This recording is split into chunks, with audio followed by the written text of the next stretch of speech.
Abroad. Ang sarap pakinggan, no? Pag narinig mo, may kaya, sapat, meron, madali ang buhay.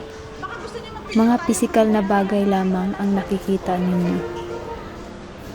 Pero, ang hindi ninyo nakikita at hindi nyo alam, yung tunay naming emosyon na dinadala namin bawat isa. Yung pagod sa buong araw na pagkayod. Yung puyat dahil sa araw-araw kami pumapasok sa trabaho. Ang gutom o di kaya mabilisang kain dahil may hinahabol kaming oras. At minsan, inaatake pa kami ng depresyon dahil nga sa pangulila namin sa mga mahal namin sa buhay sa Pilipinas.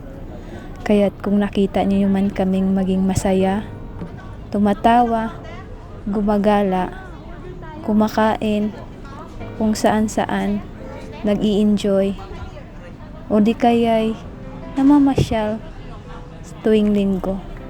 Please lang naman, pakiunawa, dahil sa paraang ito, dito namin nilalabas ang aming pangulilila at ang aming pagod at ang aming depression para maibsan lamang ang mga ito.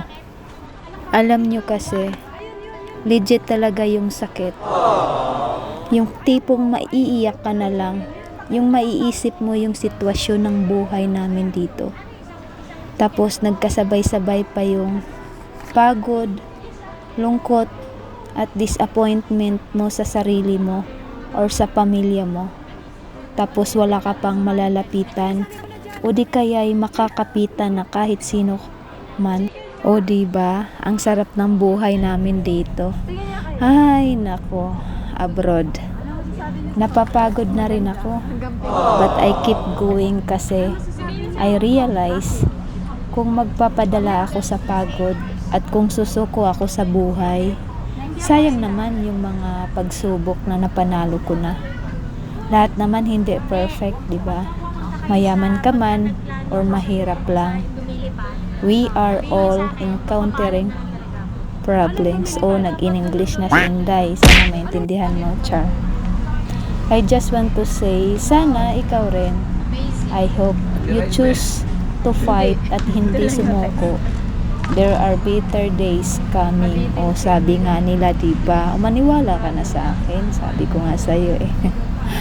Magpahinga ka. Kung pagod ka, magpahinga. Pero wag kang sumuko sa buhay, ha?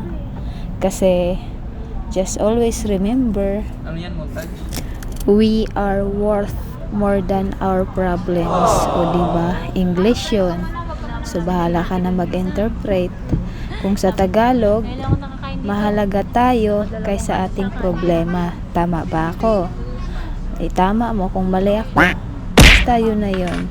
Mas mahalaga tayo kaysa ating problema naman talaga, o diba?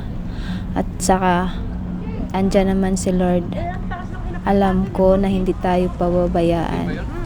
Kaya ganun pa man, kabayan, laban lang, hindi ka nag-iisa. Hindi ka nag-iisa kung anumang sitwasyon na meron ka sa ngayon. At lalong hindi ka nag-iisa dahil kasama mo si Lord. Mapapagod, pero di tayo susuko, di ba?